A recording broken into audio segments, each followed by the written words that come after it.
Public goods and services are not meant to make money. In a better healthcare system, tax scheme that helps the poor. Education that grooms our kids. A compassionate Singapore. Progress Singapore, this is our party. Progress Singapore, or simply PSP. Progress Singapore, it's for you and me. For country, for people.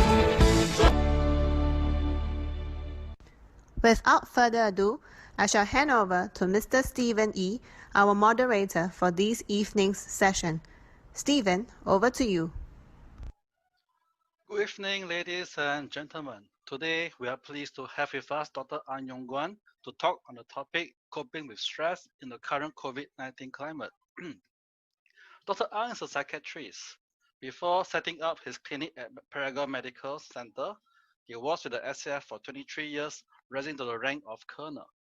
Besides his clinical work, Dr. Ang has devoted 30 years to grassroots and community work.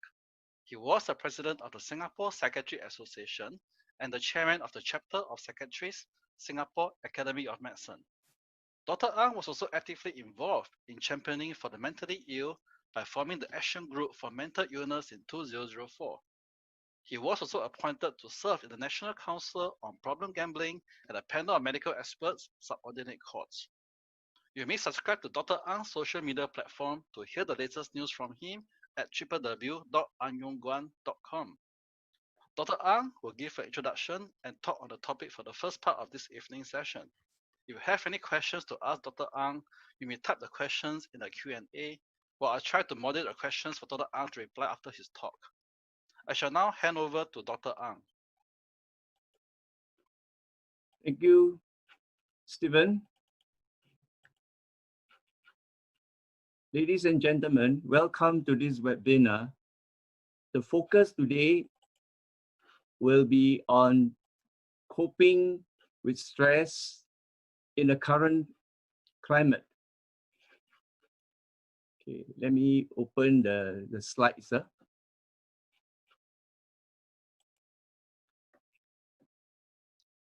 Coping with stress in the current COVID-19 climate. Now, let's begin with the concept of stress. What is stress? We know stress is about tension, emotional tension.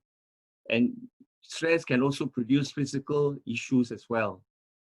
So stress, in fact, is a fact of life, but don't make it a way of life. We all, every day when we wake up, when we go to work or when we go to school or when we work, when we are schooling, we face tremendous pressure and stress. So it's a fact of life. In fact, in this modern world, with modern technology, we are always confronted with a stressful situation. Whether you like it or not, the Facebook, social media, YouTube, even your WhatsApp, your email, all constantly are bombarding you with messages. And we have difficulty trying to cope with these various inputs into our mind. So it is very hard to say, forget about stress. Stress will never go away. It's a fact of life. But please don't make it a way of life. The sooner we deal with stress, the sooner we are able to cope, the sooner we learn skills to handle stress, the better we are. So tonight, I'm going to help you deal with stress using a method. And that method I'll review later. So let's talk a bit about stress. There are 4 S's of stress. The first is the stress source. What is causing stress? What is the event, the issue, or sometimes the person causing you stress? And then the situation you are in. At the moment, we are in a COVID-19 situation. The circuit breaker is definitely a departure from the norm. And therefore, it's an unusual situation. We are facing an unusual situation. We're not used to the situation, and we got to adjust, adapt to the situation. Number 3 is support. Even though we are facing the stressors, if we have good support from family members, from friends, and for those who are religious, from your temple, church group, or your mosque, all these constitute support. And finally, the self. The self is critical in handling stress. The self, what kind of a person are you? Your personality, your approach, your philosophy of life. All these will determine whether you deal with the stressors well or not. Now, let's dwell a bit on the self. If you are a worrier, if you are a perfectionist, if you are afraid of failure, you always want to do well, and you always seek external validation. You want people to praise you, think well of you, and you are afraid of making mistakes because you don't want to make mistakes and be embarrassed by it. And you are the type who don't learn well from mistakes. If you are like that and you are a pessimist,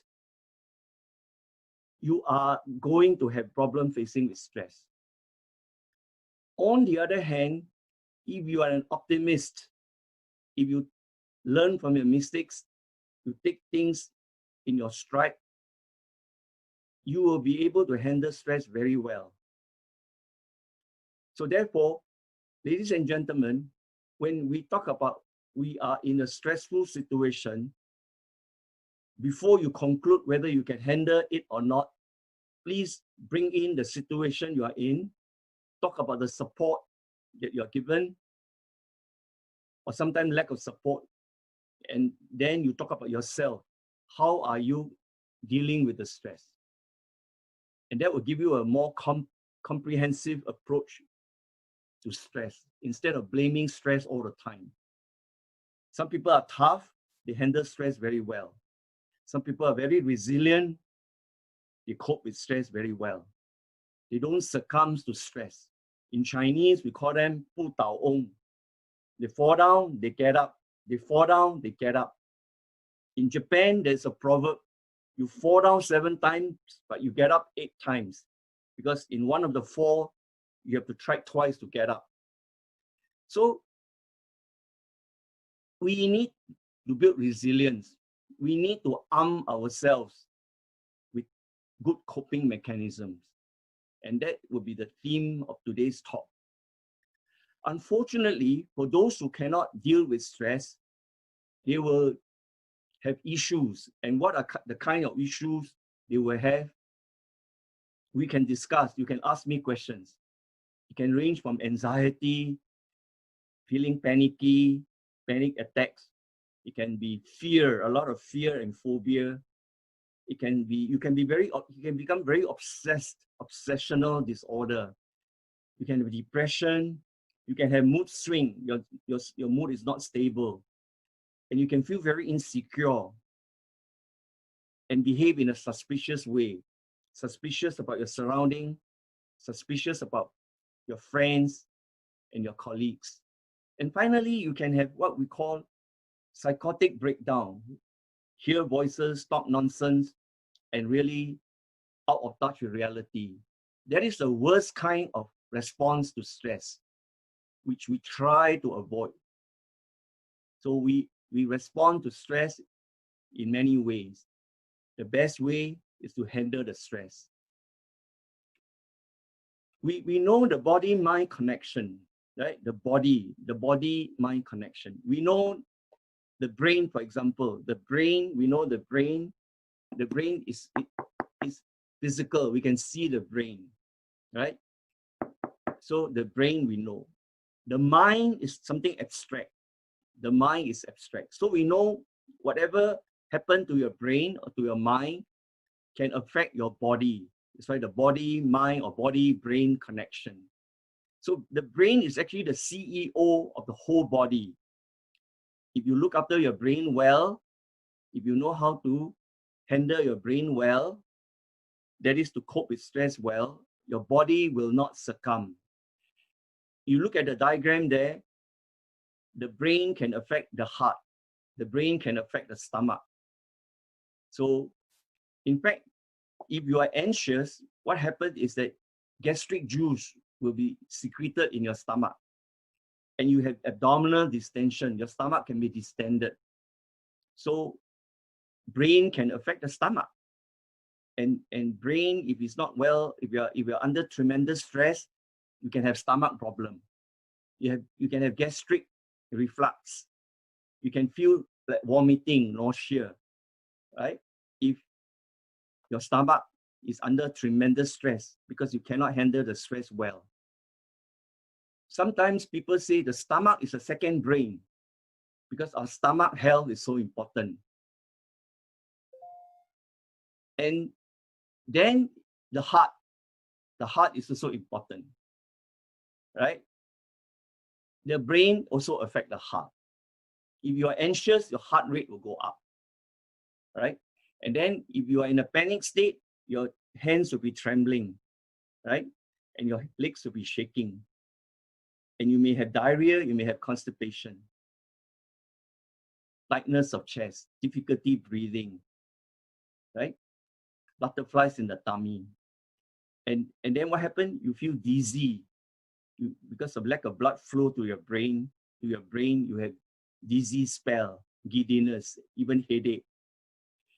So the body is affected because the brain is under tremendous stress. And this is the body-mind connection. That's very important. We talk a lot about mind-body connection. When I talk about well-being, when I talk about health, I usually cover 4 areas. And I use the 4 legs of the chair as an illustration, as a metaphor. First of all, social. The 2 front legs refer to social and physical. Social is how we interact with others, how comfortable we are when we are with other people. So if you are not under stress, you are comfortable with yourself, it's very easy to socialize. You are at ease when you socialize. You don't feel tense. You don't feel tense. And that is an illustration that you are having wellness. But that's only one aspect. Then there's physical wellness. We talk about the brain-mind connection. Physical wellness, how fit you are, how healthy you are, and your overall appearance, right? That is physical health. So people see your physical health, your physique first. Then they see how you interact with other people. The third leg is mental health, emotional health.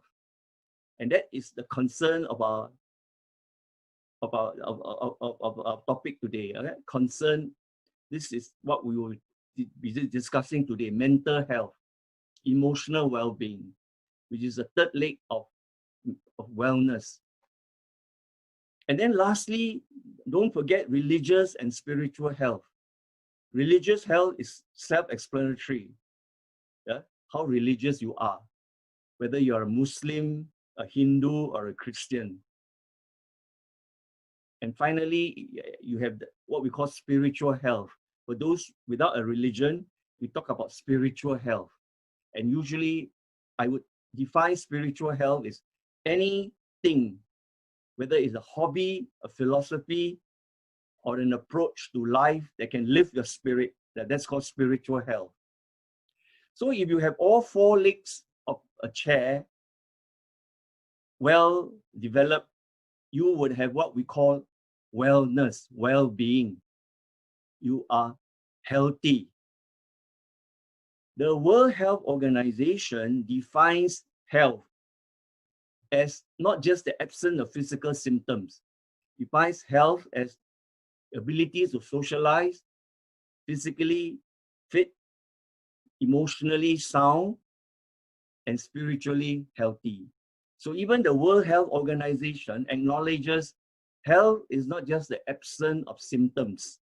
Health is also about social, mental, spiritual, as well as physical.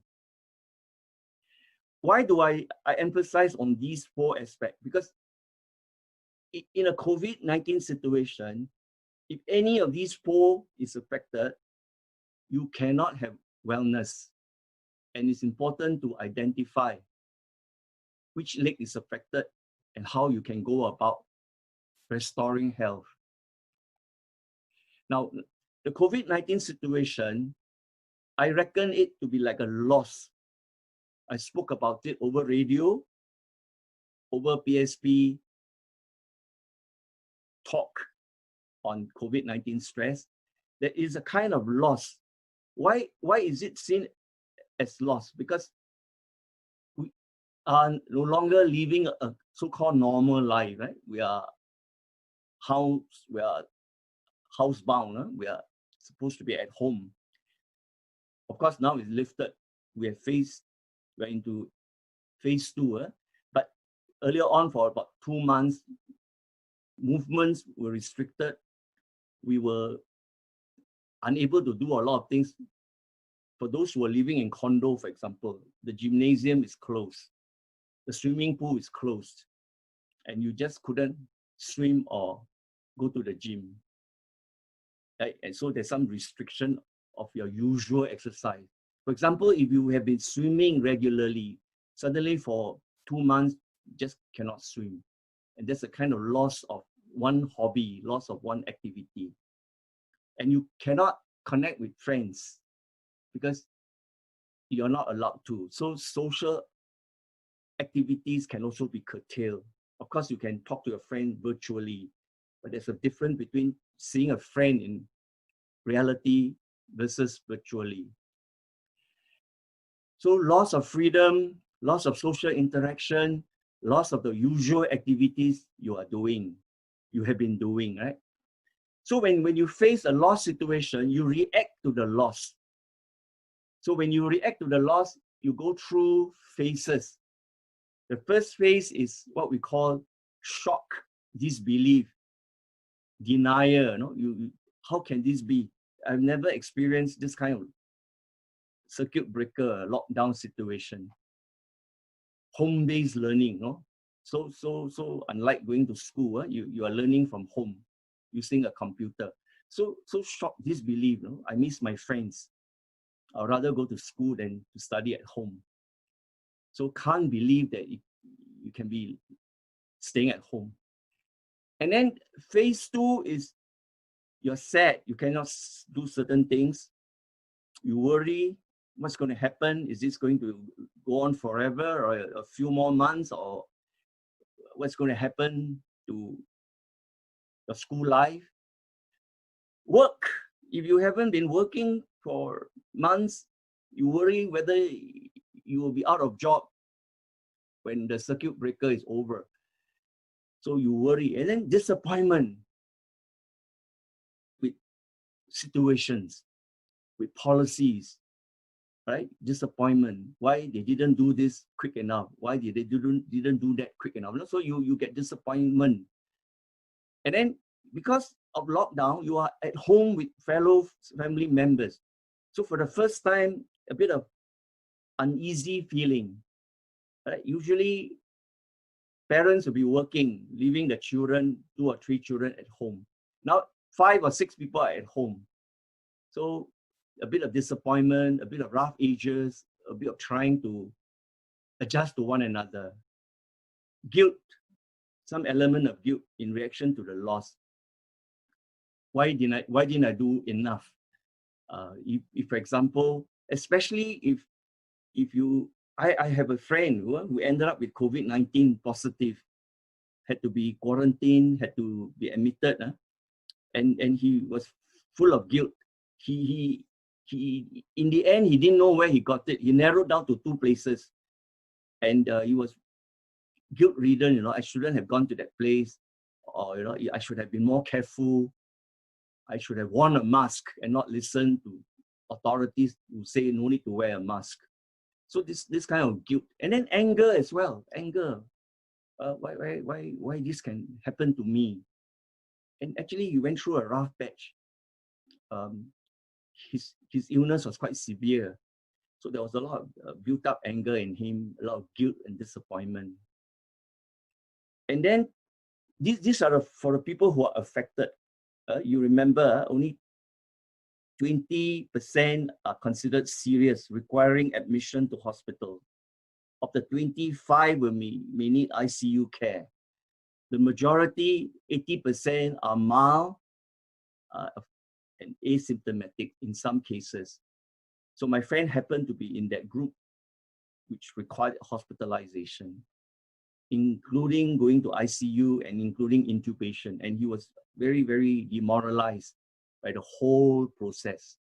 So his reaction to loss would be greater than someone merely reacting to a mild illness, right? A mild infection.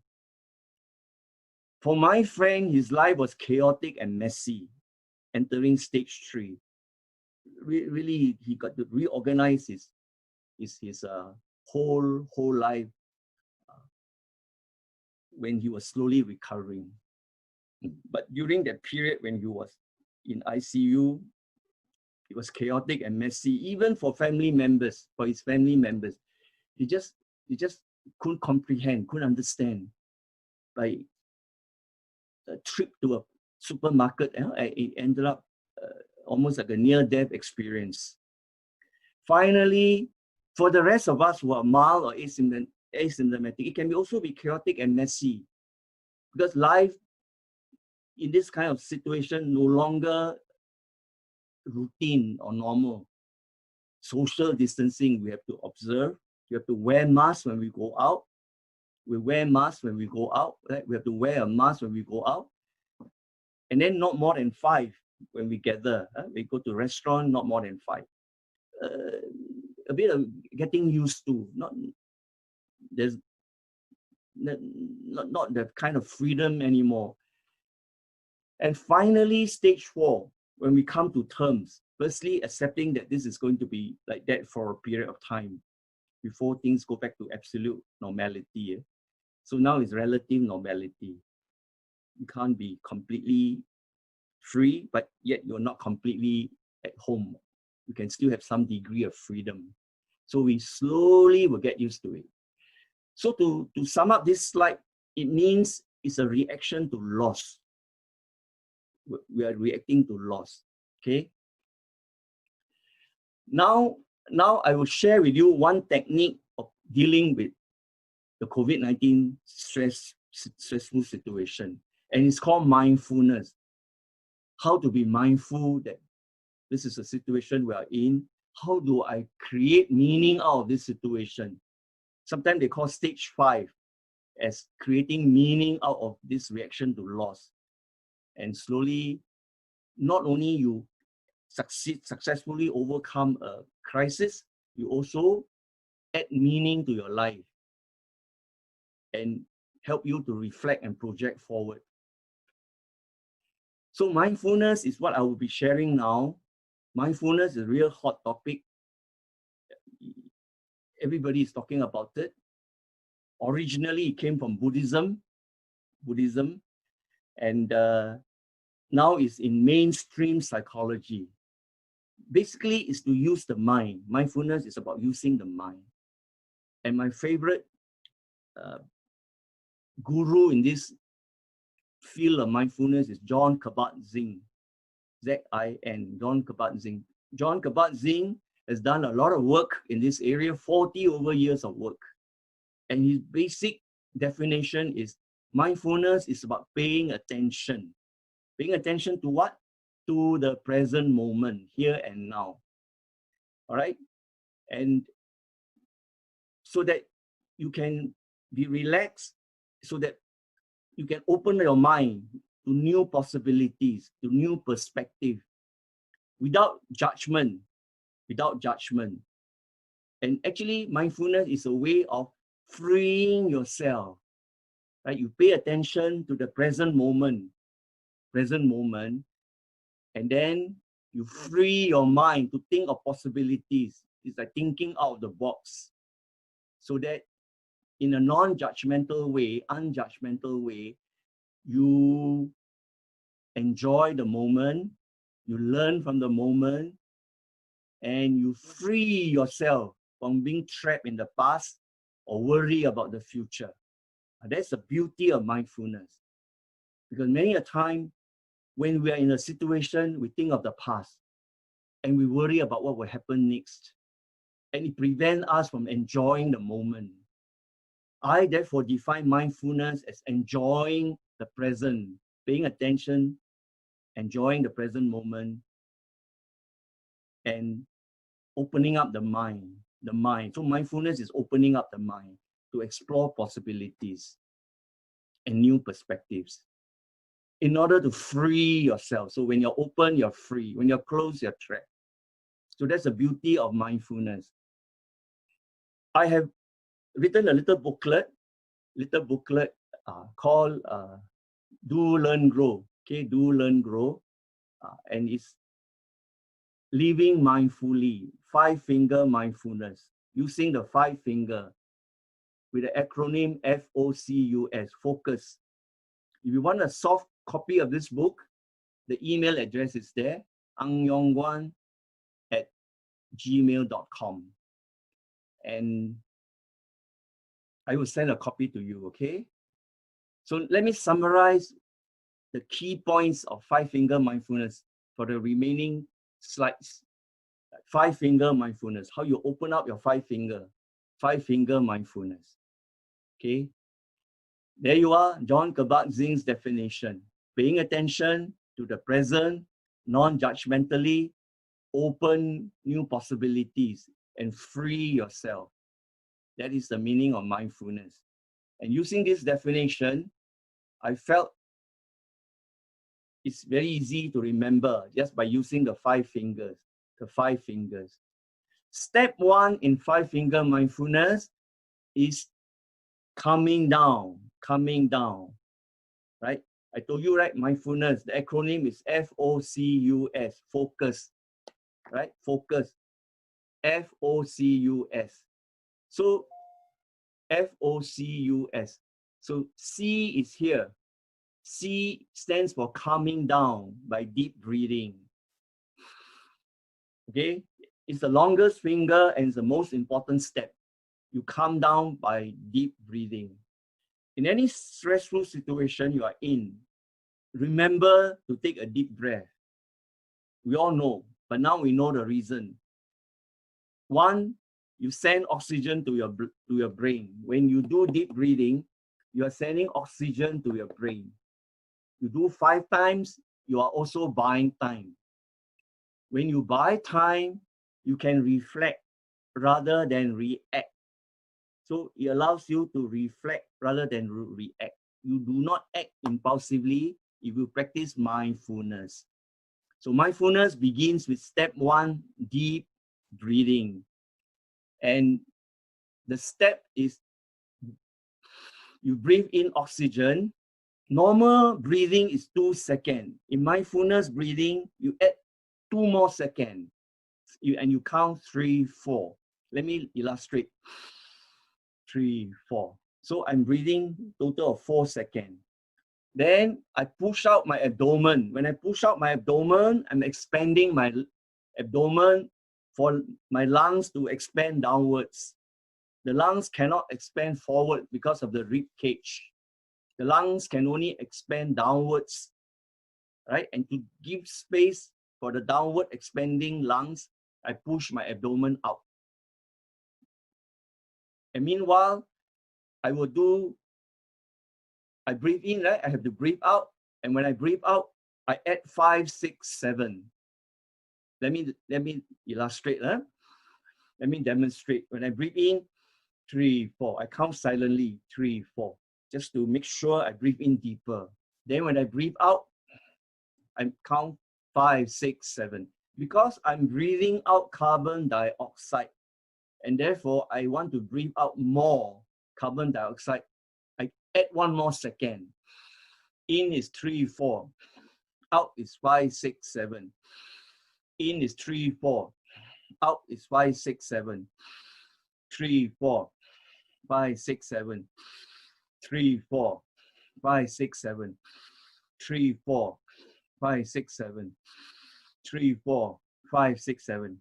Ladies and gentlemen, all you have to do is breathe 4, 5 times. And what happened? You would have 25 to 30 seconds of breath. And that allows, that 30 seconds allow you to reflect rather than to react. Many a times we react impulsively without reflection, and then we regret subsequently. That's step 1. Step 2 is open up your 5 finger, open up your 5 finger, open up your 5 finger. And that's O, F-O-C-U-S. O is for opening up.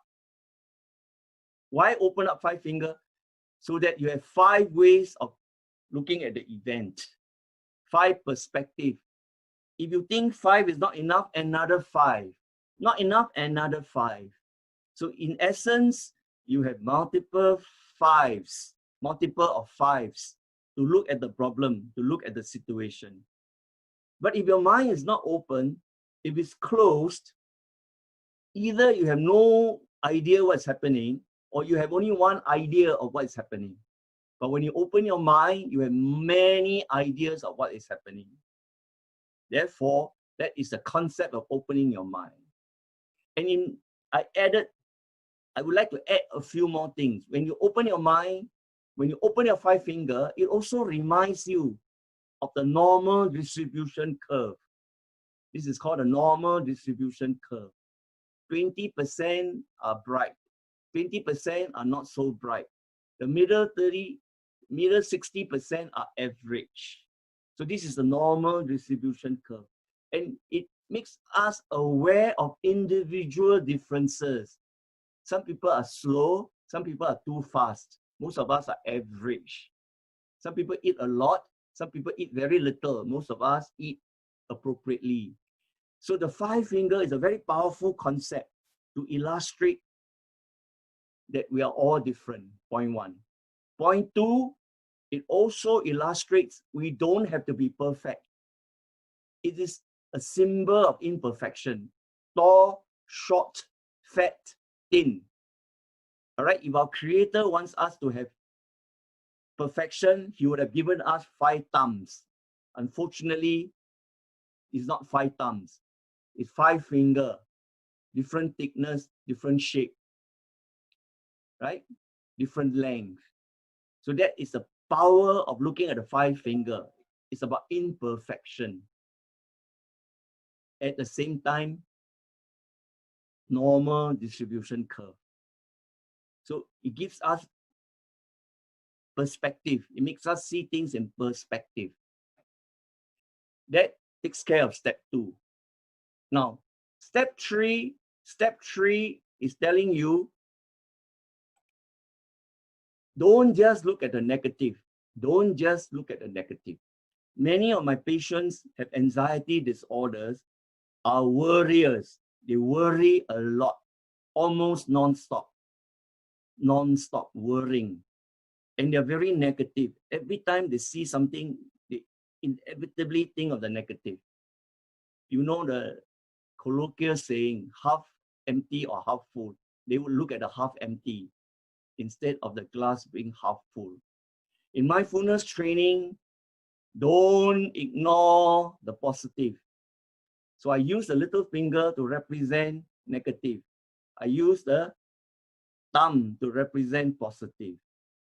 So it's not just negative, it's positive. And you cannot cut away the little finger, right? To say that, oh, I only want the positive. We need to embrace, yes, negativity is part of positivity. It's within positivity. From negativity, I learn and I can be positive. So we learn from our mistakes. Negative is as important as, because it teaches us lessons. So we don't just focus on it, we also focus on positivity, the positive, to give it a balance. And in step 4 of mindfulness, back to the definition of John Kabat-Zinn, we are urged to live in the present. This middle finger represents present. Don't do just little finger alone. It must be balanced by the little finger and the thumb. And it means what? It means live in the present, here and now, relax, enjoy. That's why it's called present. A present is a gift. I give you a birthday present. Birthday present. So enjoy the present. And yes, we all have a past. In mindfulness training, we talk about accepting the past, if possible with no regrets. When you cannot accept the past, and when you have regrets, it stays in your subconscious. It stays in your memory store. And it will come and haunt you every now and then, especially when you see something that reminds you of the past. You hear something that reminds you of the past. Then in mindfulness training, enjoy the present, come to terms with the past, and we learn to plan for the future, not to worry about the future. Many people, while they are in the present, they think of the future. And then when they think of the future, they start worrying. So instead of giving 100% to the present, they are trapped. The energy goes to thinking about the past, and part of the energy goes to worrying about the future. So instead of living 100% in the present, they are trapped in the past. 10-20% go to the past, 10-20% go to the future. They can't enjoy the present. The present is left with 60%, 70%. You can't wholeheartedly enjoy the present. So in mindfulness, we're saying, enjoy the present. Yes, we have past, we contain it, we come to terms with it. Yes, we have future, we plan for the future, not worry about the future. So these are life skills that we all talk about when we talk about mindfulness. Then this is a symbol for worrying, goes on and on, no beginning, no end, drains energy, creates a lot of emotional tension. I say emotional tension. We have tension, emotional tension. So rumination is about excessive worrying. And excessive worrying leads you nowhere. In mindfulness training, we talk about planning. Planning, if this happens, what will I do? If that happens, what will I do? Plan B, plan C, plan D. If plan A cannot work out. And we talk about a concept called containing the problem. If the problem cannot be solved immediately. Not all problems can be solved immediately. All right? We are fighting an election, a COVID-19 election. There are a lot of issues to trash out. We contain some of these issues. We march on. Closure will be the night of 10 July when we know the results. So between now and polling day, we plan, we do our best, we contain, we manage what we contain, because we can't solve the problem now. We only know on 10th of July, but we can plan. We contain, plan options A, B, C, D, E. And then we are ready when we plan carefully. We won't be caught off guard because we are planning properly. And that applies to any event in your life. Put some thoughts to it, work out the options, work out the possible solutions, possible plans, contain it either in the form of a journal, write it down, or key into your handphone, various options. So in your mind, you have various plans in your mind. And when you have plans, you don't worry. You only worry when you don't have plans. If you have good plans, you live in the present happily. You sleep happily. Because you have no worries. All are transformed into plans. All your worries are in the form of planning contained in A, B, C, D, E. You can have all the way to Z, 26 containers. You're not worried. But when you worry, it goes on and on and on non-stop. I famously call it or non-stop. You go or non-stop. And it will make you unable to sleep. Patients come to see me and say, Dr. Ang, I can't sleep. You talk to them for half an hour, you realize they have been worrying about a lot of things. There you are, FOCUS. I've covered step 1, coming down, C. I covered step 2, open up your 5 finger. I covered step 3, stay positive, stay positive. I covered 4 and 5, live in the present, plan for your future, plan for your future. And then step 5 is all about being unjudgmental. And step 6 is support from family, friends, and colleagues. And that formed the acronym FOCUS, FOCUS. You see the word page 28. When you download the soft copy, page 28 refers to, it's also found on page 28 of my booklet. I have made this video. It's available on my Facebook. I just play a little bit for you to see. The rest you can download from the Facebook. Dear friends, I was on radio talk about COVID-19 stress. Today I would share with you how to cope with this form of stress. The method I'm using is called the 5-finger mindfulness method. I'd like to share with you this method. I have come up with a booklet, and if you want this booklet, you can email me angyongguan@gmail.com, and I will be able to send a soft copy to you. Basically, what is 5-finger mindfulness? 5-finger mindfulness. Okay, I will stop here. You can go to the Facebook, or you can ask for a soft copy, angyongguan@gmail.com. Okay. Now I show you this slide basically to tell you that if we can't cope, we end up with many problems.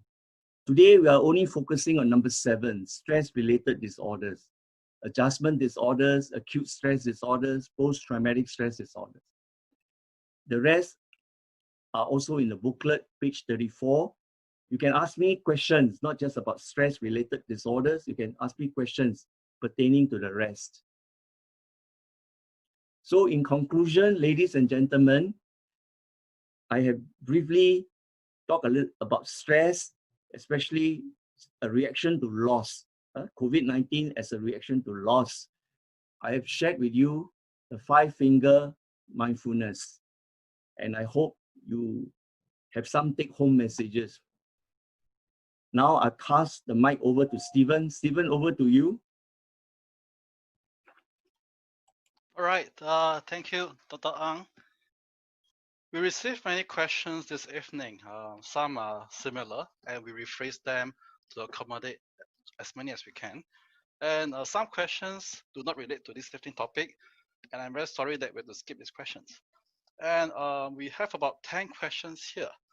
So the first question is our current public healthcare system equipped to help those with psychiatric healthcare needs? Hi, Dr. Ang. Yes, I think there is a structure in place. They have counseling services for people who need counseling. So that part I'm not too worried about. There's a hotline where you can call up, and then the counselors will attend to your problems. So that's not the issue. Accessibility, I think, should not be a problem. It's just a phone call away. And now with online video and Zooming, it's also possible to have counseling in a virtual way. Thank you. Next question, Stephen. Okay. Over to you, Stephen. The question is, My mom is someone who is quite prone to anxiety and getting depressed. How can the likelihood of getting depressed be reduced? Okay, it's a very good question. Some people have a tendency to get anxious and depressed easily.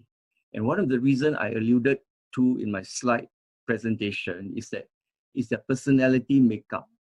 People who tend to worry a lot, people who are perfectionists, people who cannot learn from mistakes, and people who need a lot of encouragement, validation from outside, they tend to be prone to depression and anxiety. So ask yourself, is my mother, what kind of person is my mother? Is she an optimist? Is she a pessimist? Is she a worrier or a warrior? A warrior means they can deal with stress very well. How resilient is my mother? If you find that it is personality issues, then really sometimes it's very hard to help because they are prone to anxiety and depression. So, and personality is not easily changed. After so many years of formation, we are quite fixed in our manners and our behavior. To change personality is not an easy thing, but we can help her cope with the stress of living in a stressful society. We can help her. We can encourage her, help her, perhaps have certain common activities with her, going out with her more often, going for walks more often, find out what she really likes. If she likes to watch drama, serial on television, watch it with her. So in a way, keep her company, make her realize that support is there. Remember, S is support. Support from family members is there. And then help her deal with her vulnerability. A lot of people who are prone to anxiety and depression, they feel vulnerable. So we really have to tell them, don't worry, I'm around, don't worry, things will be all right. They need a lot of constant reassurance. And it's partly because of their personality, which is so difficult to change. Once you realize that, you don't get upset, you empathize with her. You realize that you can't change her personality, but you can make life tolerable for her. Thank you. Back to you, Stephen. All right, we have a couple of questions more coming in, and this question is quite related to the previous one.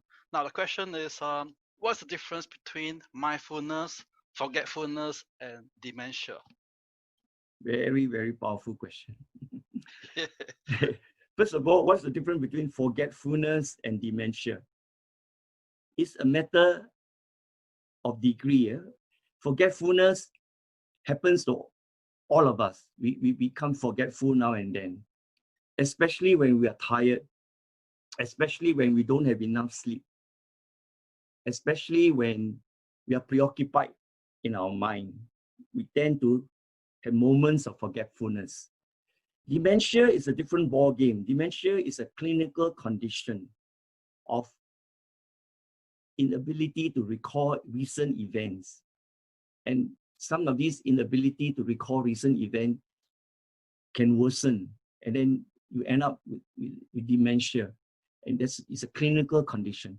So OH forgetfulness and OH dementia are two different things. OH forgetfulness can be considered normal. OH dementia is a clinical condition that needs treatment because that loss of memory sometimes can be irreversible. So when we talk about dementia, we talk about mild, moderate, or severe dementia. The severe one, you have tremendous difficulty reversing the process. But forgetfulness, I'm not too worried.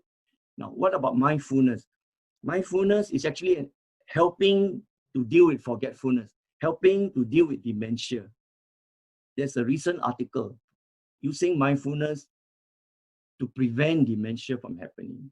Why? Because you're using the mind all the time. If you use the mind all the time, you're actively engaging your mind. If you're actively engaging your mind, you're less likely to get demented. So mindfulness is a way of preventing dementia, if I may say so. Thank you. I hope I've answered that question. Stephen, back to you. All right, this question is, Is medication a good solution to cope with stress? And how does one know if one needs medication and professional help? Again, a very good question. And I like to use the M&M chocolate. I'm not advertising for M&M, but M&M chocolate. The first M is medication. The second M is mindfulness and other methods. Therefore, does it mean we have to take medicine? In some mild cases, we do not need to take medicine. We need to go to the second M, which is mindfulness and other methods, such as exercise, hobbies, social interaction, religion. All these play a part in helping you, whether it's mild or severe anxiety. In severe cases, you may need medication, maybe for a short period of time. Then when you are stabilized, when you are stabilized, then you can go on to talk about the second M, other methods of dealing with your problems. So it's an M&M approach. First M is medication. Second M is other methods, which include counseling as well. Therefore, don't rush to take medicine, that's for sure. Assess the situation. If it's mild, can I use other methods to cope? If it's serious, yes, go and see a professional for help. And then he will assess you, see whether you're mild, moderate, or severe, and will suggest medication. For certain conditions, which are not severe, you don't need long-term medication. You need long-term medication for conditions like schizophrenia.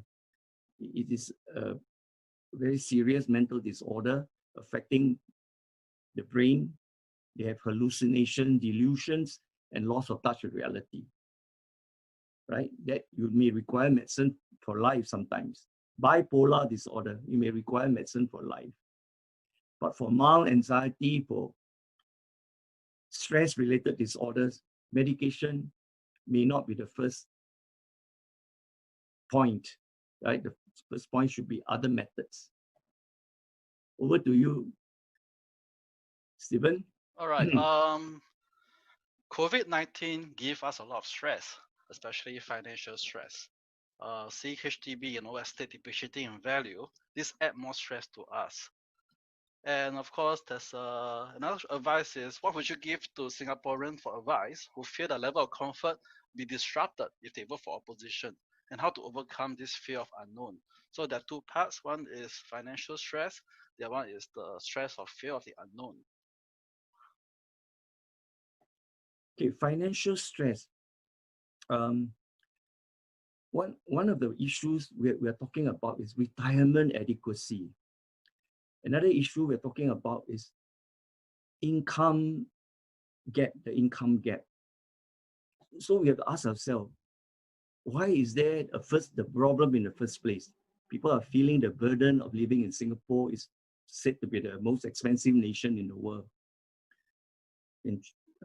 for a few consecutive years. So what is happening? There is a difference between wealth creation versus income distribution, income creation and income distribution. So the whole idea that you may be a wealthy nation, but if that wealth is not properly distributed, adequately distributed, you still have a big chunk at the bottom who are not getting the benefits of economic growth. So that's one whole topic which is not the topic I'm going to go into. So that will cover why we work so hard, we work so many hours, yet we feel that retirement adequacy is not there. We feel that we don't seem to have enough. OCBC did a survey. They found out that 2/3, they surveyed about 1,000 Singaporeans. They found out about 2/3, their saving can only last about 6 months. So it's a very worrisome topic. And that means we go back to fundamentals of government, governance, fundamental of governance, and then explore what was working in the past. Why is it not working now? What went wrong with the system? What can we do to correct the system? My first impulse is the influx of foreign workers, close to 1 million of them, dampening income for Singaporeans. Because you heard the video clip by Tommy Koh, Professor Tommy Koh. One MP told him one foreign worker was earning $800 a month because he was staying in the hostel. He could afford to send the $800 back to his hometown. But a Singaporean earning $800, for that matter, $1,000+, he lives in Singapore. He's not living in a hostel. And the cost of living for him is so high and definitely not enough. So even Professor Tommy Koh highlighted this problem, that because of the influx of foreign workers, the whole atmosphere is dampening of wages at the bottom. Then not forgetting the influx of foreign PMET coming to Singapore to compete with our local PMET. And the net result is, if employers can get a cheaper foreign PMET, why should he employ a local PMET? What do we get? PMETs who are out of job. They can't sustain high cost of living. And many end up as Grab drivers. So that I'm just giving you a rough sketch of what I feel are the problems. We can go into detail. But what is important is PSP has its policy paper. PSP has its manifesto. And we will address all these problems. Okay, about income, about employment, about the influx of foreign workers, and how it's affecting our way of life, our cost of living. Okay, that takes care of the first part. The second part, Stephen, can you remind me of the second part? Sure. Second part will be, what advice will you give to Singaporeans who fear their level of comfort be disrupted if they vote for opposition, and how to overcome this fear of unknown? Okay, fear of the unknown. The PAP has been in power since 1959, 61 years. And there was a period from 68 to 81. 100% of parliament was occupied by the PAP, 100% for 13 years. And when you have every member is a PAP member in parliament, can you imagine what would happen? They consolidated power. They would change laws to suit their needs. Even in the presence of Workers' Party, 6-7 opposition MPs, they just bulldoze their way. They changed the law. They suddenly woke up and realized that we need a non-Chinese president. They just changed the law. So for 61 years, we're so used to one-party system. It's fine, if they look after the people, if they narrow the income gap, if they don't pay themselves so much, then fine, Singapore will continue to prosper under the PAP. But not the last 10, 15 years. We can see the erosion of values. We can see the erosion of trust. You can see the erosion of principles. You can't run a country without values, without principles, without beliefs. Like PSP's song says, running Singapore is not like running a company. Singapore is more than a company. We are a nation of people. We are a nation of citizens. We have feelings. We want to identify with a nation. We want to feel patriotic. Right? And patriotism is not just because you vote PAP, then you are considered patriotic. Patriotism is you love the nation. You want to die for Singapore. That's patriotism. So we have been brainwashed, indoctrinated, that they have picked the best. They are the best to govern Singapore. And the net result is everybody fear if PAP is not in power, Singapore will go downhill. No, Singapore will not go downhill. We have the civil service, we have the police, we have the military who are independent, neutral. But because over the years, the perception is that they are aligned with the PAP. They are together with the PAP, affiliated. So we are worried that, if PAP goes down, this institution will also will also fumble. No, they won't fumble. They are very solid. These institutions are very solid. They will continue, whoever takes over power. So because we've been indoctrinated, brainwashed to think that without a PAP, we can't survive. It's not true. It's not true. And because we can't suddenly take over power anyway, right? We from 6, 7 members, 8, 9 members, all we are asking for is one third out of 93 seats. Give us 32 seats so that we can have a check and balance on the PAP government, right? And then whenever they do things, they will think twice. They will reflect. They will practice mindfulness. They will practice mindfulness, mindful of their policies on Singaporeans. So don't worry. In fact, if you have 1/3 from the alternative parties, put the PAP on their toes, Singapore will grow better, greater, and more dynamic nations. And it's not a one-size-fits-all, no? Every yes man kind of mentality. It is many people can contribute. It's diversity with unity. Now is only one, and that is the PAP's voice. So, Stephen, I hope I've answered the question. Yes, definitely. And a lot of questions are pouring in. I'm trying to consolidate them. The next question is, it can be difficult to get a job during COVID-19 situation. How do we cope with unsupportive family who keep saying, get a better job with higher pay? People set high expectations. How to adjust a sense of reality? Very, very good question.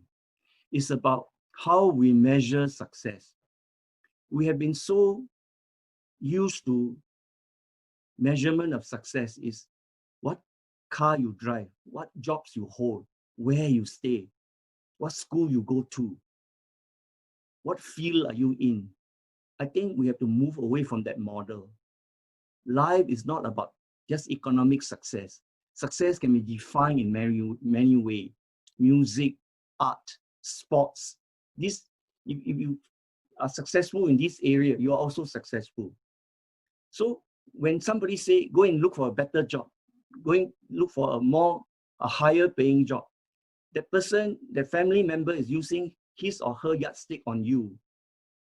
Assuming you're not interested in a high paying job because you don't like the job. You prefer a low paying job, but you enjoy that kind of work. Then you are in a dilemma. Do I listen to my family members, or do I just carry on earning not so much, but in a passionate job I'm in, passionate about the job I'm in? So it's usually a tussle. And to me, it boils down to values. What kind of values we put on jobs. Values become very important. So I urge Singaporeans to have a wider definition of success. Success is not just about the job you hold, the income, the money you make. I think it's more than money, okay? It's more than being an economic digit. Success is about happiness in your life, doing things you want to do. Of course, with sufficient income, you just can't live without income, right? Well, I can empathize with this person, family members pushing this person, go and get a better paying job, go and look for another job. I think inevitably you will feel the pressure. And this is how people get stressed. And some of these, beyond your control, is people putting pressure on you. And if you can't change them, you just have to change your reaction towards them. Tell yourself, this is a group of Singaporeans who just measure success by their own narrow, parochial way. As long as you don't measure it that way, you measure success in your own way. Yes, I hope I have answered that question. Stephen, back to you. Very, very good. All right. Many people feel stressed to find jobs, as many PMET jobs are taken away by the EP holders. So how can we manage our stress?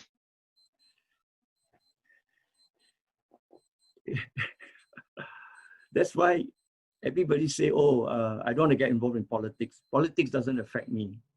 Politics are for politicians.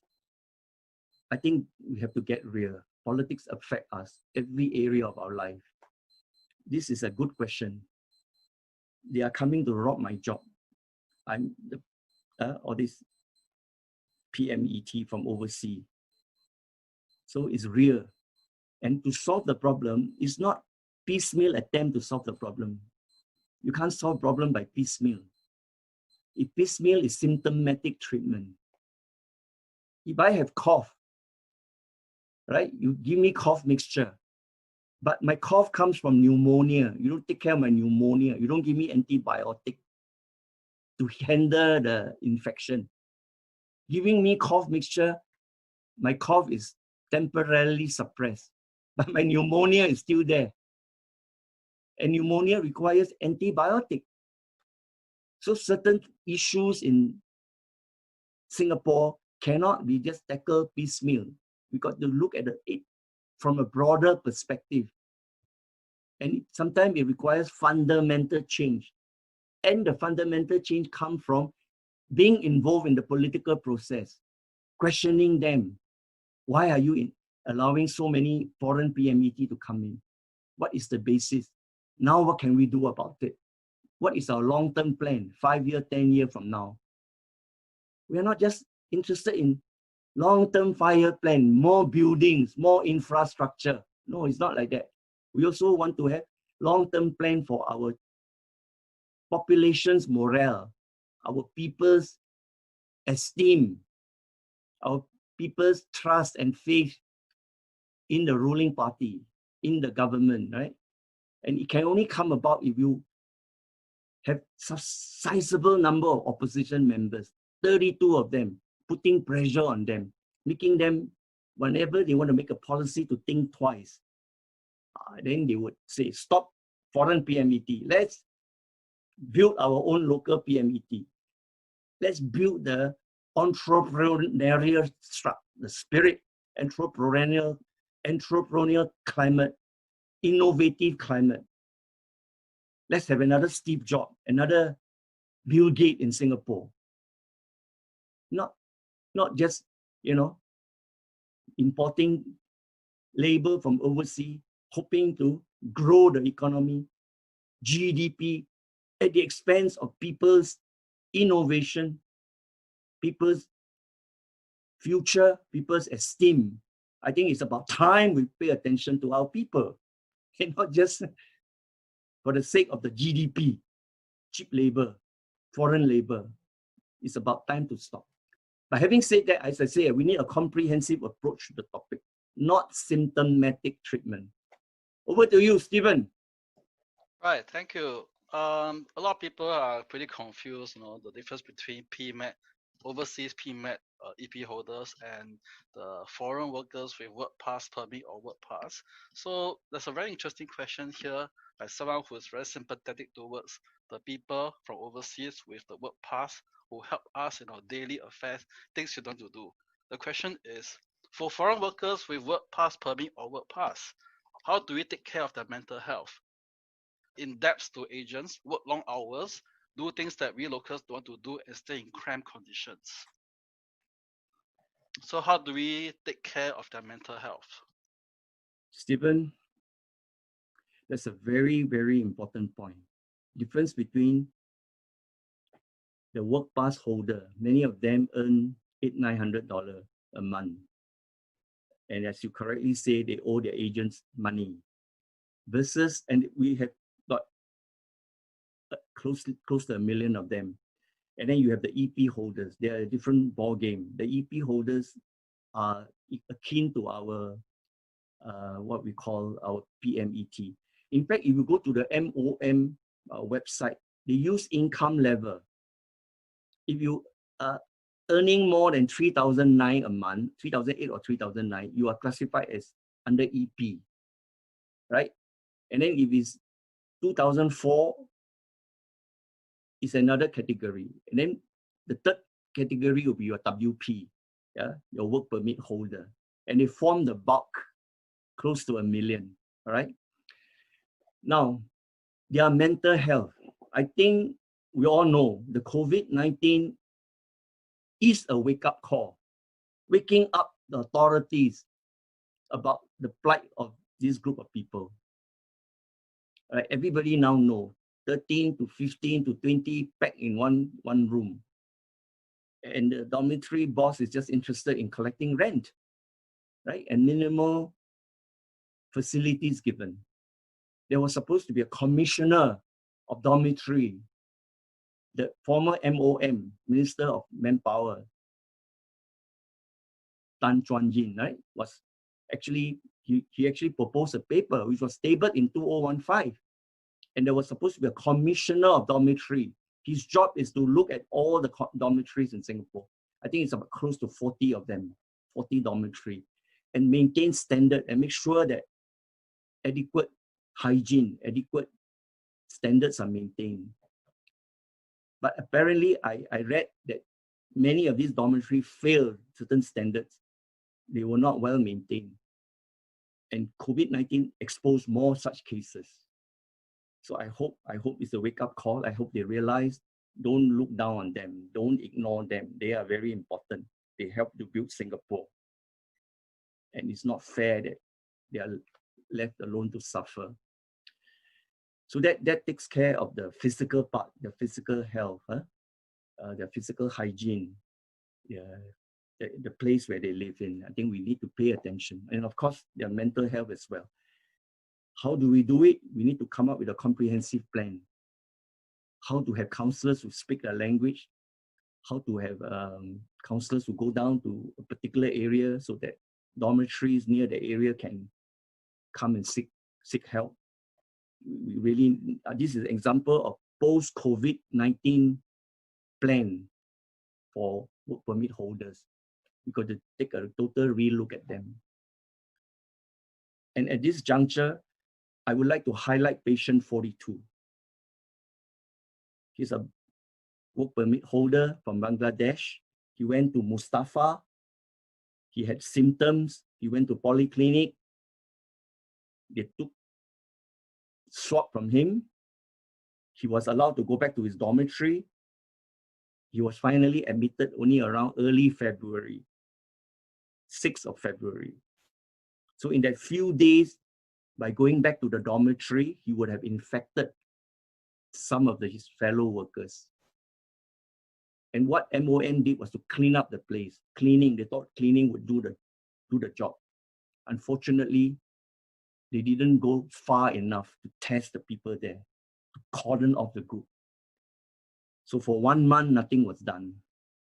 A whole month until early March. Then the authorities woke up to realize that this is a hot potato. There was a period of few days when positive cases exceeded 1,000 a day. And lo and behold, 40 over 1,000 people. Per capita, we are the highest in the world. Of course, we proudly say it's low mortality, less than 30 deaths. I think it's about 25 or 26 deaths. That's fine.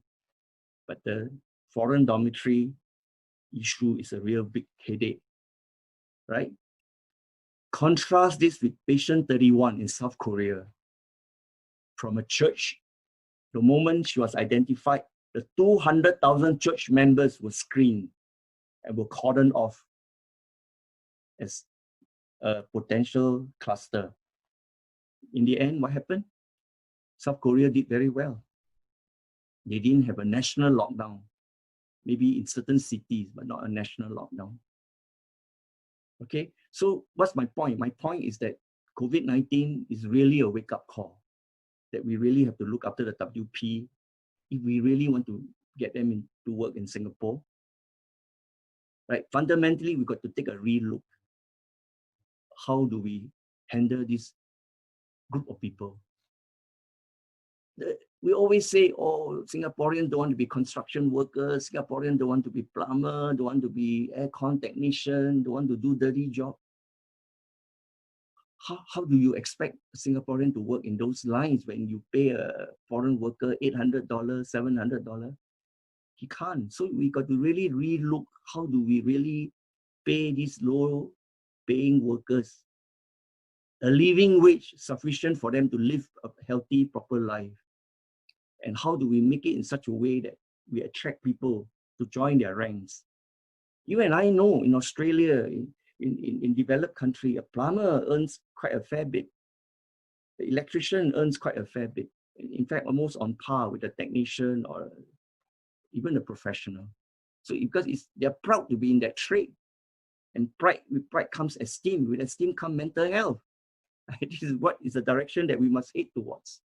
Not just relying on foreign worker, cheap foreign worker, to build mega infrastructure, to grow the GDP at the expense of the happiness of the people and the cost of living of the people.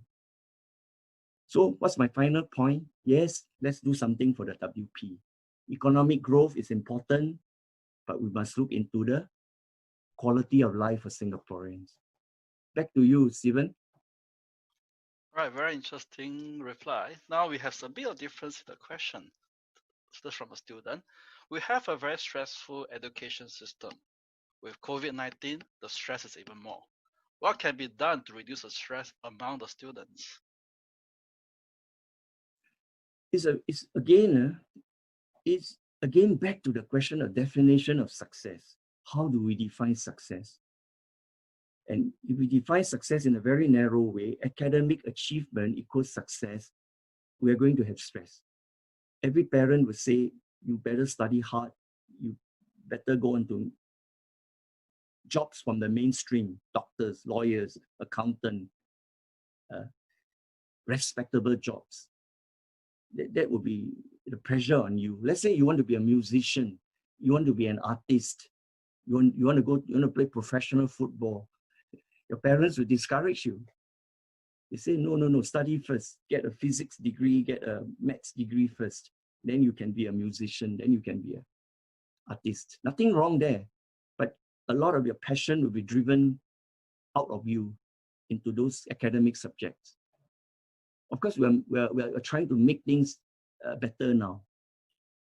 Streaming, we know streaming was bad. Now they woke up. They have subject-based learning now. Subject-based banding, not learning. Subject-based banding, where your subject is classified as G1, G2, or G3. If you are very clever, you take mathematics at G3 level. You're not so clever, you take mathematics at G2 level. If you're weak in maths, you take it at G1 level. That's very good. So they don't make you what, normal, express, normal technical, normal academic, no more. By the year 2028 or 27, there will be a national exam, and it's going to be subject-based banding, which I welcome it. I think it's very good. But it took them so long. We've been saying that streaming is bad for mental health. Imagine at the age of 12, when you go to Sec 1, at 13, you're told you're good, you're expressed. You're no good, you're normal, which itself is a euphemism. The normal is abnormal. The express is normal, right? And then what happened? You are labeled, I'm normal technical, I'm normal academic. If you're esteemed, if you're a very sensitive person who worries a lot what people think of you, you're going to end up with low esteem. You're going to end up with a lot of insecurity. Of course, like I say about the 5 finger, there will be one group, they don't care how you label them. They will continue to prosper and flourish. There will be a group highly sensitive. You label them as normal academic, the whole life can be ruined and affected. Of course, once in a while you say, oh, this person, normal academic, now is a professor. They are the outliers. Once in a blue moon, you have an outlier. But you don't get outliers all the time, right? So I'm very glad streaming is a thing of the past. Although it has done so much, it has done damage. I wouldn't say how much. It has done damage to many esteem, many egos, many emotional lives. It's a thing of the past now. Now they're going to subject-based banding, which is very good. So you can, if you are good in maths, then you take a G3. You are good in Chinese, you take a G3 level. That's very healthy. Clap. Good approach. But it's because we are asking ourselves, why are we grading our people and slotting them into categories? Many people say, do away with primary 6 examination, PSLE. At 12, your exam is so important. But now, because of subject-based banding, maybe even though you don't do well for primary 6, you can still take G1 in maths, G2 in English, G3 in literature, you know, that kind of approach. Rather than to say you're normal academic, or you are express. We are labeling people too early, too fast. And that may be a source of stress, right? So first of all, how we define success. Secondly, how we label our pupils. And we're moving away from that. No more streaming. A lot to do with banding now. And please pay attention to those who are not academically inclined. Not everybody is academically inclined. Pay attention to them. I'm a firm believer that PSLE should not be just maths, English, science, and Chinese. What about those who are good in arts, sports, music, right? You are not featured in the PSLE syllabus. Your subjects are not there. Then you're forced to do four subjects. Of course, the argument is those are basic. You need to have basic. Fair enough. But let's don't ignore people who are not good in the academic area. Okay, enough. Stephen, back to you. All right. As a question here is for people who are easily stressed and angry, any useful methods to cope, especially during COVID-19 situation. So I think this one can be easily recommended to do the five-finger mindfulness approach. Yes. So you can watch this video at the Dr. An Yong Guan Facebook or YouTube. You can get it from www.anyongguan.com. All right, so I think you will gain some very useful information from there regarding the 5 fingers mindfulness approach. And the next question is, I tend to forget things easily. I'm in my 70s. Could this be dementia? Thank you very much for the question. Earlier on, I say forgetfulness is normal. We all forget. And I say when you are tired, when you can't sleep well, or when you are aging, forgetfulness is the norm. But dementia is a separate thing. So very simple. Can you draw the face of a clock properly? 12, 6, 3, 9, and then 1, 2, 4, 5, 7, 8, 9, 11, 10, 11. You can draw and space it out properly, and you can remember what breakfast you took this morning. You are not going to be demented. You are unlikely to have dementia. But you can't draw a clock properly. You don't know where to put the 6, where to put the 9, and where to put the 3. Then you have to see a doctor for professional help. Or you cannot remember the breakfast you took this morning, because dementia is about memory, loss of short-term memory, right? People who are demented remember things that happened long time ago. And they have no problem with old memory. They have problem with new memory. I always say how to tell whether a person has early, moderate, or severe dementia. For early dementia, when you show them the watch, they will be a bit slow, but they tell you this is watch after a few seconds. For moderate dementia, you show them the watch, they look at it, they can't tell it's a watch, but they will say it's for telling time, which is correct, but they can't name the item. For the severely demented, you show them a watch, they stare at it, and they cannot tell you whether it's for telling time or whether it's a watch. So if you are 70 years old, if you can name a watch quickly, you are unlikely to be demented. The same for if somebody shows you a pen, right? If you have very, very early dementia, your answer will not be prompt. You would say after a while, pen, I think it's a pen. That's early. For normal people, they will laugh at you. Why are you showing me such easy thing? Doctor, why you show me such easy thing? But for early dementia, they will take a while before they name pen. Normal people will straight away say pen. Or why you show me such a simple thing? For moderate dementia, they will take a while. It's for writing, right? They can't name it, but they know it's for writing. For severe dementia, you show them. They can't name it, and they don't know it's for writing. So this is from years of clinical experience. If I have to test somebody for dementia, quickly I will use it. And some simple question. I give them 3 items to remember: ball, car, and man. Then 5 minutes later, I ask them, what were the items I asked you to name? They cannot. They repeat after me, ball, car, man. Then 5 minutes later, ball. So they got one item, after a long while, one item correct. And they can't remember the car and the man.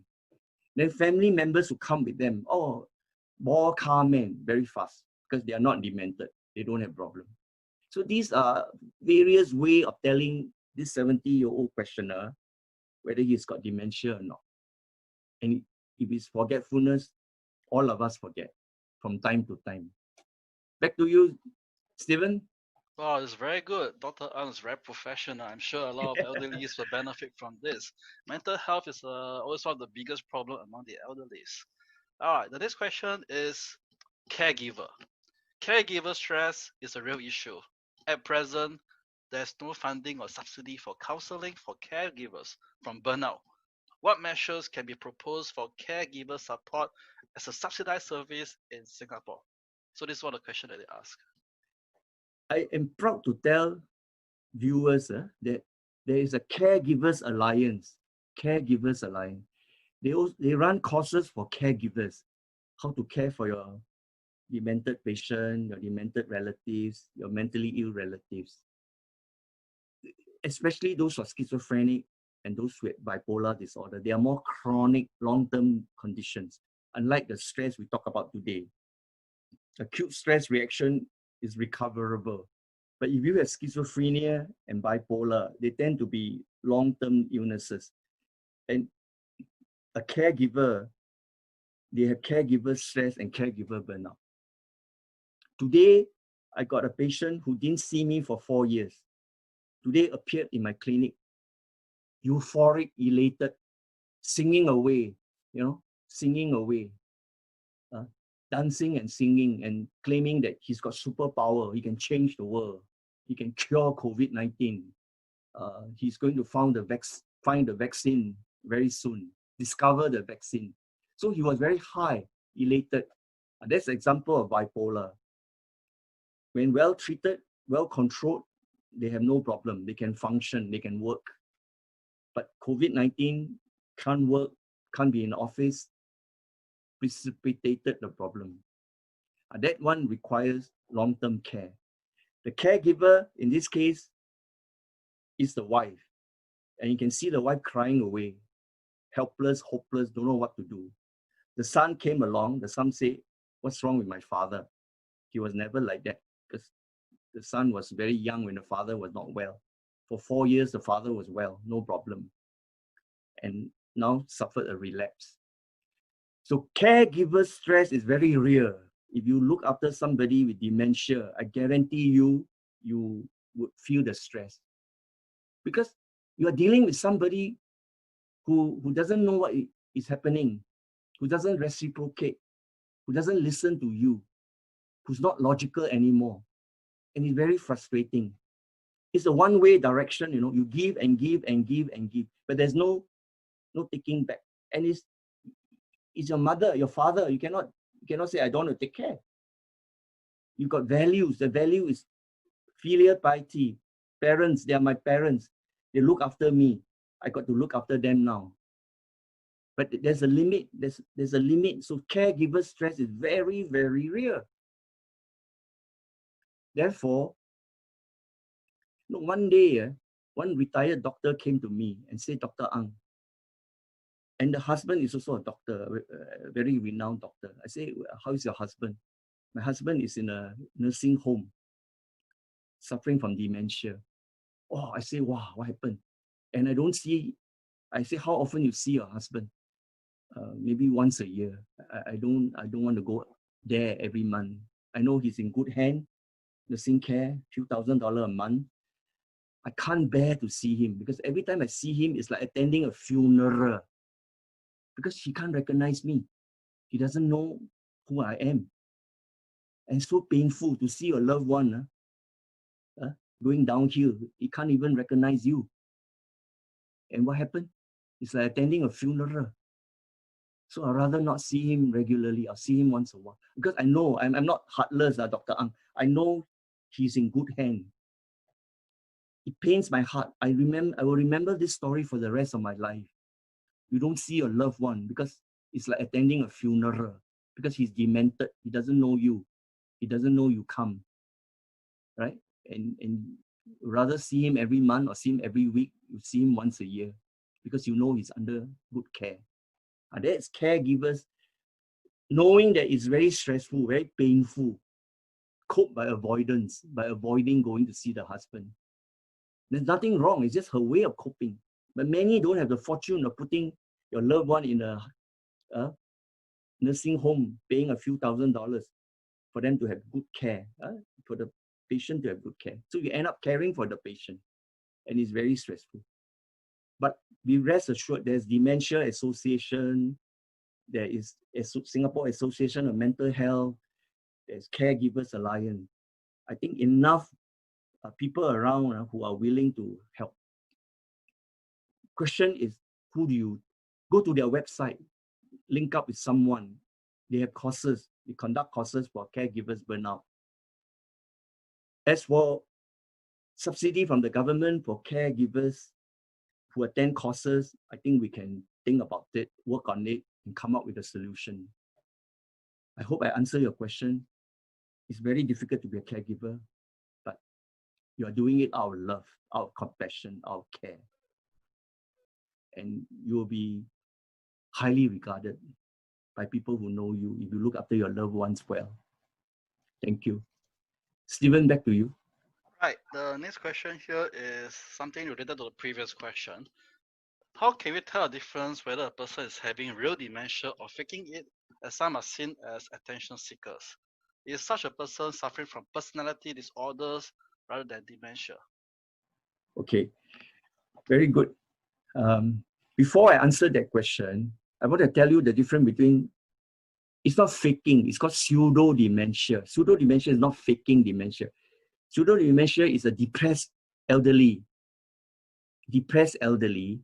who, because of the depression, cannot remember things, forgetful. So when you treat the depression, the dementia will go, and that's called pseudo-dementia. If you understand this concept, it's a depression that makes them demented. So treat the depression, their dementia will go away. So it's called pseudo-dementia. Unlike real dementia, where you really have a demented patient, not depressed, but clearly demented. There's no depression for you to treat. It's just you have to treat the depression. One 93-year-old lady came with 2 daughters to see me a few weeks ago. The first thing she did when she came to the clinic is, 医生我要10，给我10，打一支针给我10。Just give me an injection and make me die. I asked the 2 daughters, how's your mother's memory? Oh, very good. Very good memory. So 93 doesn't mean you're demented. 93 means no dementia, but very depressed. So depressed until she doesn't want to live. She just wants to die. That's an example of pseudo-dementia due to depression, or just depression and forgetfulness. So you treat the depression, the suicidal thoughts will go away. So I gave her antidepressant. She took for a few weeks, and a few weeks later, I say, how do you still want to die? No, 不要死了，我孙这样多要死做什么? So that's when the depression is lifted. Don't ever think that a 93-year-old lady cannot have depression. Don't ever think that because they live until 93, they are very wise old lady, therefore no depression. I think that's a myth. That is a wrong thinking. This lady, not demented at 93. And again, another myth, just because you're 93, you must be demented. No, you're 93 doesn't mean you need to be demented. Recovered after a course of antidepressant. So that is pseudo-dementia of a depressed patient. Treat the depression, the pseudo-dementia will go away. Now it's faking dementia for attention seeking. That is a different ballgame. And the questioner, I suspect, is a psychologist. She already answered the question. Could it be personality problem of this person who fake dementia. So it is what kind of personality? People who are attention seeking, people who are very dependent on others. Although they're 80, they can be independent some of the time, but most of the time they want people to take care of them, say nice things about them, love them, sayang them. So when attention is not given, then they'll come up with problems. I have pain here. I cannot eat well. I cannot sleep well. So attention will automatically be given to them. And some of the symptoms cannot be proven. If I tell you I have headache, you can't see my headache. But if I tell you I have fever, you can measure my temperature. Right? You can hear my cough. You can see my tremors. But if I tell you I have headache, you can't see my headache. If I tell you I have chest pain, you can't see my chest pain. So these are examples of attention-seeking behavior. And they can fake memory problem. I cannot remember. This morning, what did you eat? No, I cannot remember. What did you eat last night? Oh, I cannot remember. Because they want you to pay attention to them. So how do we know? We have to see a professional to make sure that we're not ignoring underlying depression that caused the pseudo-dementia. We're not ignoring personality problem. And thirdly, make sure it is not a real dementia. Don't just blame the personality. I think it's a personality. I think it's a personality. Actually, you are missing a dementia. Whatever it is, these three possibilities must be ruled out by a professional. I hope I've answered the question, Stephen. Oh, very good. Last two questions for the evening. Now, there are a lot of fake news during COVID-19. We feel stressed about this fake news. So how do we fight stress due to all this fake news that's spreading around? Very good question. The first thing I do for myself is if I can't handle, I don't see. And I tell myself, if I don't see, do I lose anything? If I don't lose anything, so be it. And if it's important enough, people will call me. People will email me. People will make attempts to reach out to me. If they think this is affecting Dr. Ang, let's let Dr. Ang know. So you get real news from real friends. If you cannot handle fake news, you can avoid looking at it for one whole day. It won't affect you. But if you can't avoid, if you are the type that must see fake news, then learn to contain the fact, you need to have contain fake news. This is a virtual container, but I'm showing the physical one. Try to learn to contain fake news, put it aside. I told you in mindfulness training, in order not to worry, we have options, we have container. Contain the problem if you cannot close the problem. So sometimes when you read something, you're not sure whether it's fake or not. Put in a container, put it aside in a virtual mind, virtual container in your mind. Then as things unfold, you would then realize whether it's fake or not fake. Because when you first see, you do not know. You suspect it's fake. It could be real.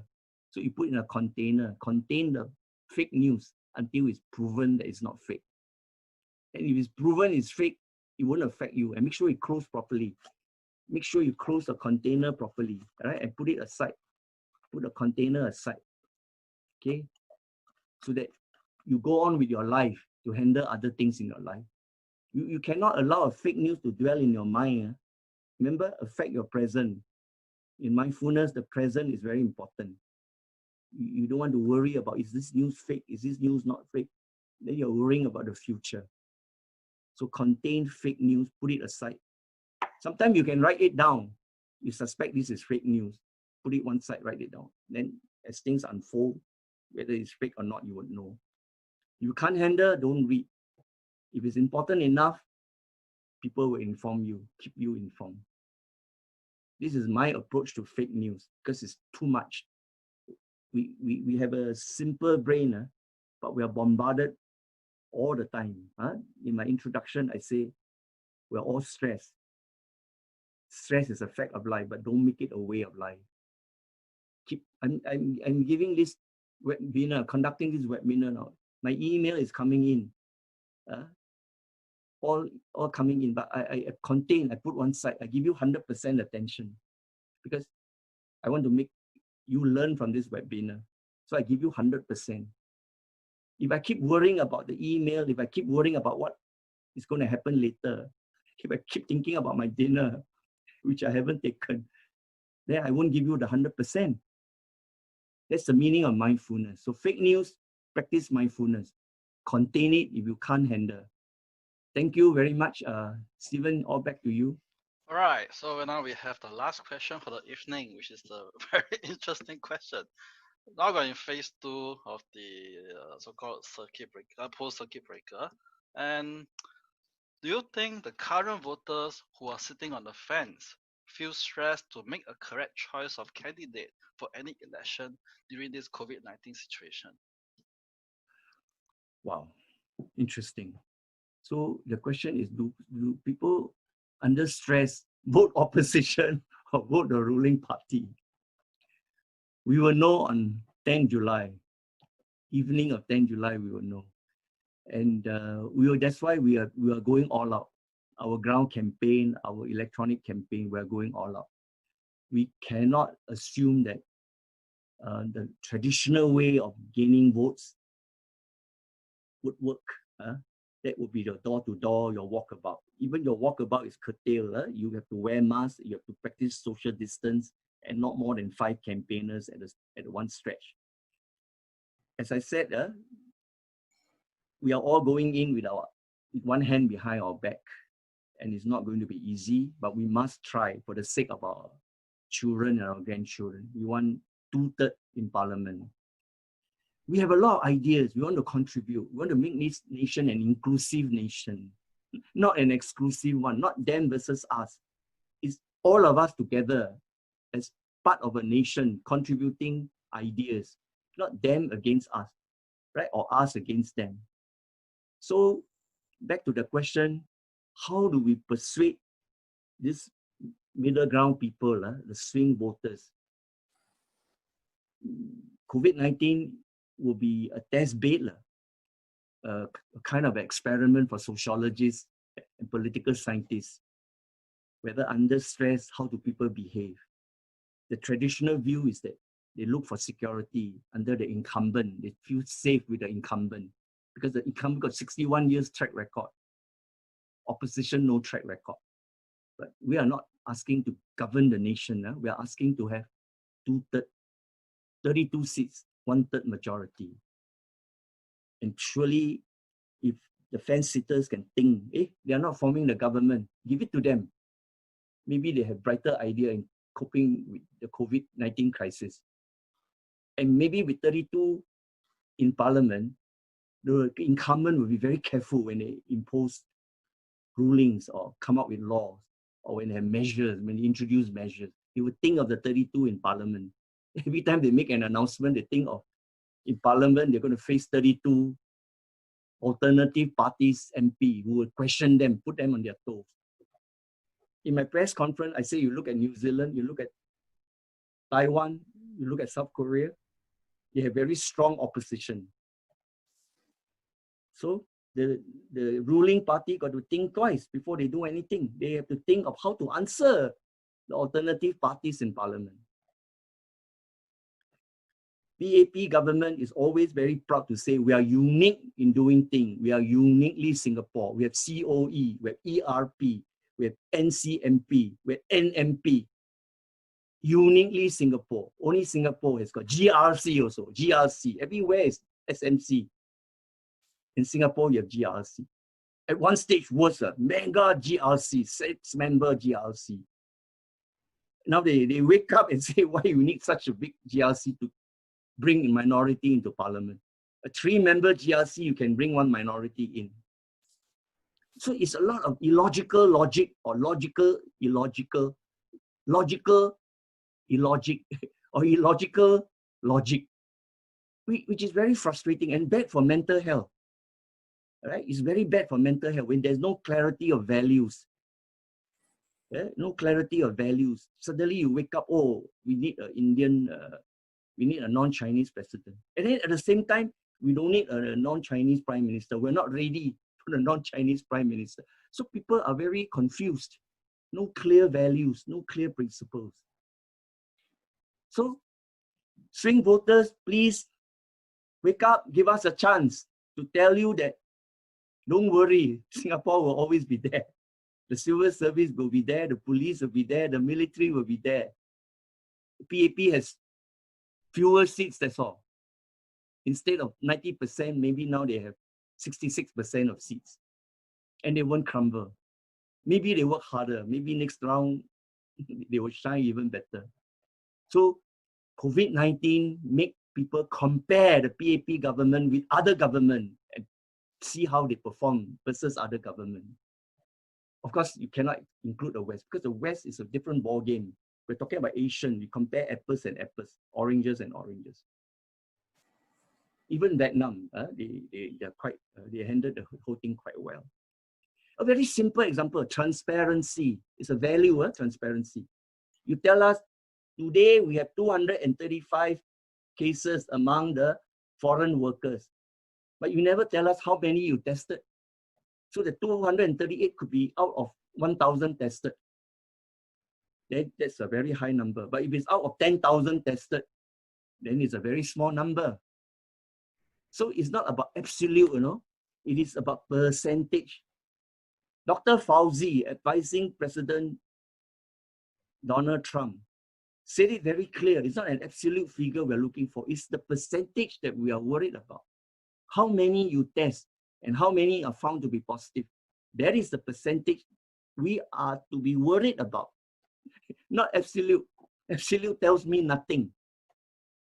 And today we have 5 community cases. So it's not zero, it's not zero. So don't ever think that we are safe to have election. But what to do? They are very in a hurry to get a mandate. In a hurry to get a mandate. So the swing voters, you ask yourself, are they interested in your life or your health or their own fresh mandate? Stephen E., back to you. Right. That wraps up this evening session. Ladies and gentlemen, we have answered most of the relevant questions. Thanks to everybody who contributed the very good questions. And thanks to Dr. Ang for giving such good answers. We have a wonderful session this evening. It's recorded and live at Facebook. The content is so interesting that a book can be written from it actually. So Dr. Ang can consider writing a book out of what we discussed this evening. Stephen, another booklet. I'm not ready for a book. You can do an ePDF book, that can be easily distributed. Yeah. All right, so you may subscribe to Dr. Ang's social media platform through www.anyongguan.com to get the latest news from him. Let's look forward to a great weekend ahead. See you next time and cheers. Bye-bye. Bye.